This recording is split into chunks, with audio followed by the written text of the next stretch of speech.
Muslims idolize men who are mass murderers and terrorists. This is a claim that was made by ex-Muslim YouTuber Apostate Aladdin in a recent video. In that video, he claimed that the companion of Prophet Ali radhiyallahu anhu was actually a mass murderer because he burned people alive. However, is this claim true? Do Muslims really idolize men who are mass murderers, or is this just a shameless lie? If you want to know, then please watch this video until the very end. So let's get started. Muslims are supposed to idolize this group of men and hope to meet them in heaven, a group that includes mass murderers Ali who burned people alive. So I guess I would have rather been in the lowest level just to be away from them. We know that Ali has done something wrong because the Hadith itself explains that. Some Zindika or atheists were brought to Ali and he burnt them. When this news reached Ibn Abbas, he said, if I had been in his place, I would not have burned them, as Allah's Messenger forbade it, saying, do not punish anybody with Allah's punishment, fire. So here, Ibn Abbas clearly saying that what Ali did was wrong. He shouldn't have done that. If Ali knew that he did something wrong, of course he wouldn't have done it. But please note, he's simply punishing people who have committed treason. Ibn Hajar al-Asqalani, in his famous hadith commentary, Fath al-Bari, he describes that there are three versions of this hadith. One version describes that Ali basically burned a bunch of people who basically worshipped him. These are pagans that thought that Ali himself was a god, Auzubillah. The second version, where Ali heard that there was a place where idol worshippers were worshipping idols, and then he burned that area or that house. Then the third version is that he met with a few apostates, and then he invited them back to Islam. They didn't agree, and then he killed them and they burned their bodies. Based on at least two of these hadith, we know that Ali radhiyallahu anhu actually killed apostates. For example, in the first hadith, he actually kills people who are worshipping him. So obviously by worshipping him, they were committing a major shirk, which is completely forbidden in Islam. And by committing an act of major shirk and believing that, they actually left Islam. So they were apostates. And in the last hadith, he was talking to people who were apostates. They also left Islam. So from an Islamic point of view, Ali radhiyallahu anhu simply applied the apostasy law. Apostasy law in Islam refers to the Islamic law, where the citizens of the Islamic State are given the death penalty for leaving Islam. This happens after the perpetrator is found guilty and has given a chance to repent and make his case. So is applying the apostasy law the same as committing mass murder? And the answer is no, because apostasy is actually a crime. So is this law something that is unethical? And the answer is no, and here's why. The whole idea is that you have a social contract with your state or with your government. And when you violate that contract and it causes harm to the state has the right to punish you, right? This is a well-known fact. This exists in all countries. The same is true for an Islamic state, because if you're a Muslim in an Islamic state, you have responsibilities. You have to give zakat. You have to fight in the army. But if you just say, oh, I'm not a Muslim anymore, that violates the contracts, then that causes problems, because then the state doesn't have enough money or state doesn't have enough armies to fight. This is why apostasy law exists. Please note, he's simply punishing people who have committed treason. These are criminals. So according to Aladdin, if you punish criminals, you're a mass murderer. A group that includes mass murderers. You are made of stupid.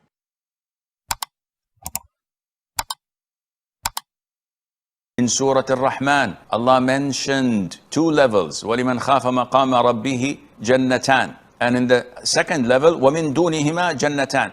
So these two levels differ as Allah describes and gives us a description of what will happen to the people there. He doesn't cite the verse or the details. The Sheikh just quoted the Quran in Arabic. Like, what are you talking about? You stupid! Here are verses 46 onwards in Surah Al-Rahman. But for him who fears standing before his Lord, there are two gardens of spreading branches.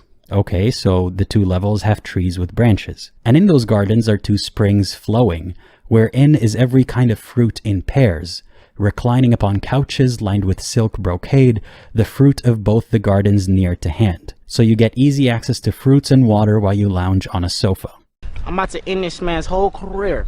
He's showing this picture, this man sitting on the sofa, and as if like the Quran is described as some kind of physical object. You dumbass, like, do you not understand the concept of ghaib in Islam? In Islam, there is this concept, it's known as the unseen. Anything that we cannot perceive with our five senses and we have no idea about, that is known as the unseen. For example, things like the jinn, paradise. We cannot see them or cannot perceive them. There are two types of this. One are things that basically Allah has told us, either in the Quran or in the Hadith. But the second one, things that only Allah kept to himself. Allah is describing the paradise. Of course, he's using language we understand, but he's not describing things that are in the physical realm. These are not physical things. that you can touch or whatever. They're basically very metaphysical concepts that uses language we're familiar with, but it's not describing things that we're familiar with. For example, you will see this in a lot of theoretical physics. For example, in theoretical physics, you will have terms like dark matter. Obviously, dark matter is not like matter. It's not matter at all. It's not anything like matter, but it's called matter. That's what the Quran is doing. Quran is describing things that is beyond our experience or our understanding. But it's using familiar language so that we can get some like abstract idea.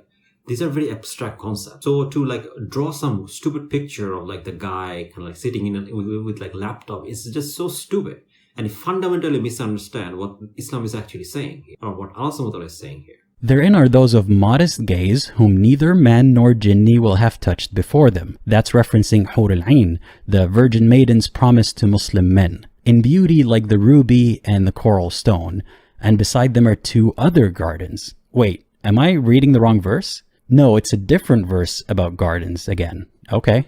Dark green with foliage, wherein are 2 abundant springs, wherein is fruit, the date palm and the pomegranate, wherein are found the good and beautiful, fair ones close guarded in tents, again with the heavenly whores. By the way, I love how he's calling the Hur al-Ain, quote unquote, whores. First of all, there's nothing in the Quran that indicates that these creatures that exist, that are called Hur al-Ain, will be there for sexual pleasures only. There's no evidence of this. And he's just calling them these kind of like sexually charged names. And these people will then claim, or they're like feminists, right? They don't want to degrade women. And then he is calling this kind of feminine creatures as kind of like this horse and these kind of like nasty names. And then he will lecture us about feminism. Now, yes, it is the case that you can marry from the Hur al-Ain, but nowhere does it say that Hur al-Ain will only be there for like having sex. Reclining on green cushions and fair carpets. Okay, we get it. Couches, fruits, springs, women. Twice. What else? Blessed be the name of thy Lord, mighty and glorious. That's it? Is this really the miraculous Quran?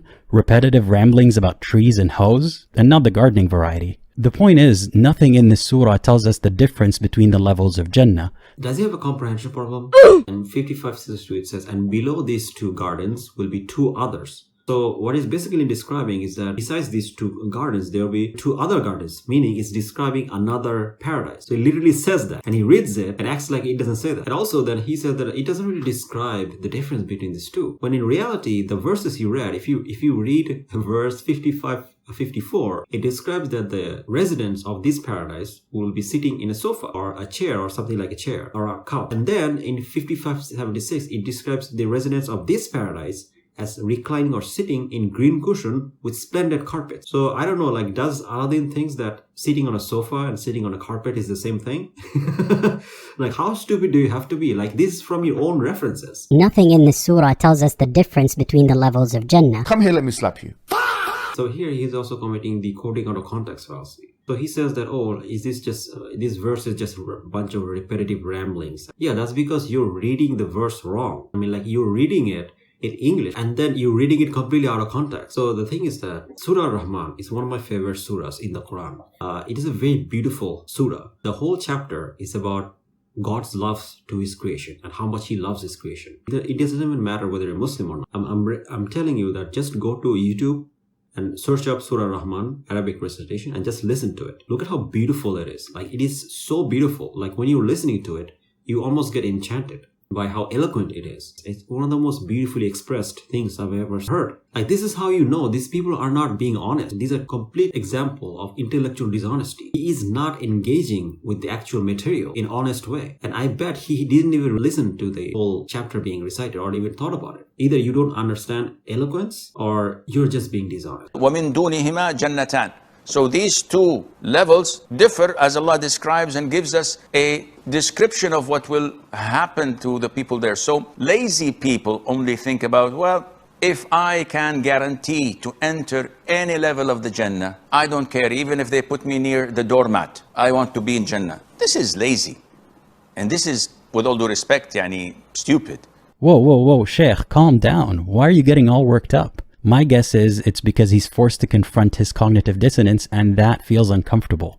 And this is, with all due respect, stupid. It's like someone saying, listen, the passing grade in the exam is 50. I want to get 50. I guarantee you this person is going to fail. If he had the aspiration to get 100 of the 100, he may get 92, 95. So you shoot for the stars. He goes on this tangent about how aiming for the lowest level is stupid and lazy.